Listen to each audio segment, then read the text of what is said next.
The only thing that's keeping it out there today really is the fact that people want to market and sell airplanes in China and all those type of places. So they'll create a content of that engine to fill those marketing and keep those people happy. I don't know if I answered that well. No. That's right, yeah.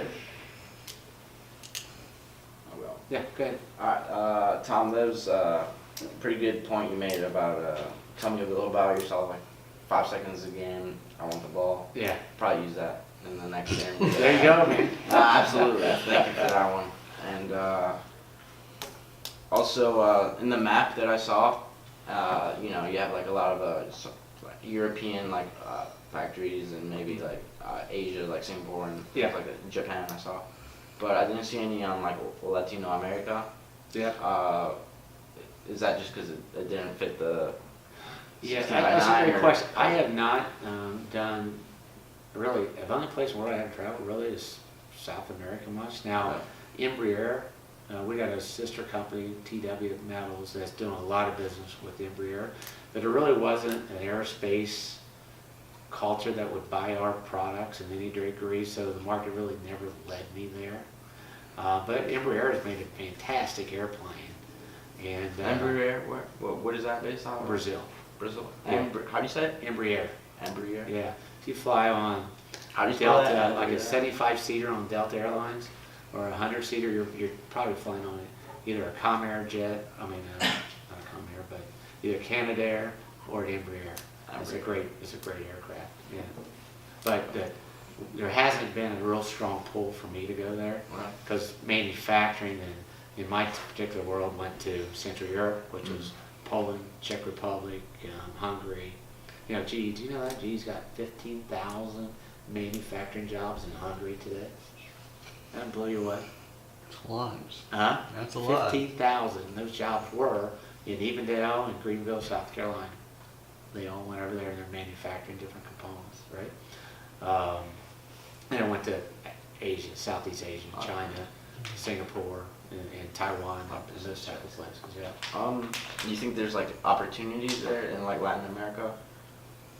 Oh, absolutely. Yeah. I think that you kind of see things kind of move.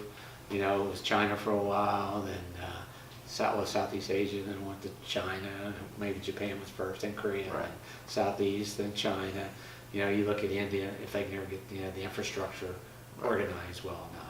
But then you got Africa, there's a lot of work moving to Africa, there's work going to Vietnam. But, you know, the challenges with South America has been the kind of infrastructure, the politicalness, you know, those type of things. Yeah. So, what do you see as like the major threats for the steel industry like, going forward? Number one is capacity. There's way too much capacity in the industry, and you know, for example, there's a company here in Ghent, Kentucky, which is between Cincinnati and Louisville. It's probably got enough capacity to service all the U.S. requirements in stainless steel.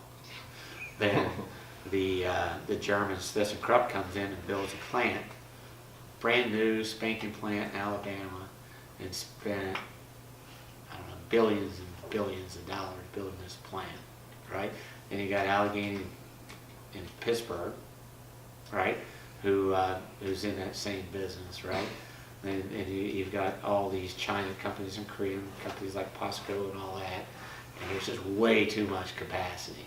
So there's going to be continue to be fallout. And Allegheny was a company that has historically been a huge stainless steel producer, who made an announcement 2 months ago they're getting out of the commodity stainless business.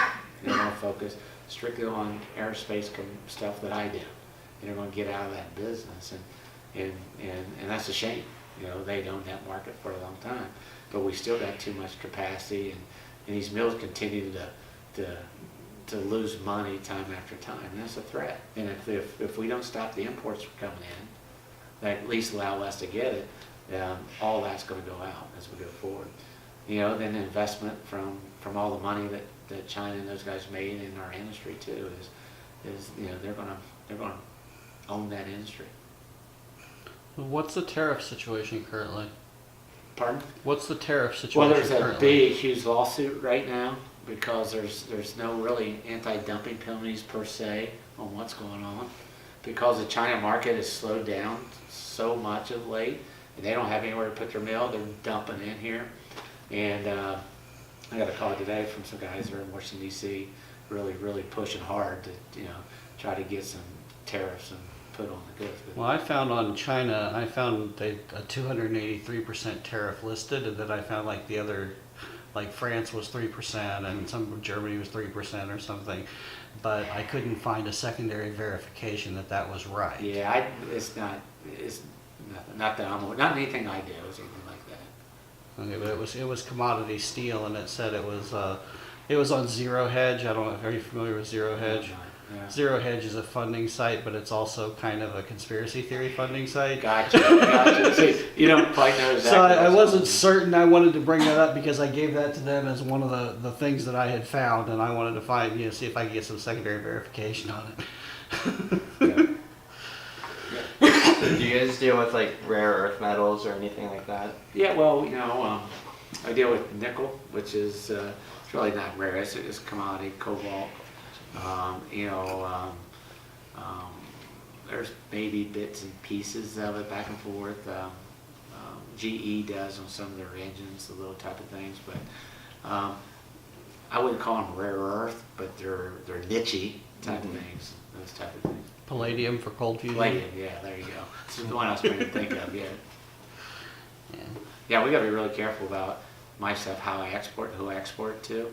If I export, a piece of 625 and it ends up in Iran or Turkey, I'll get a huge fine and the FBI knocking on my door.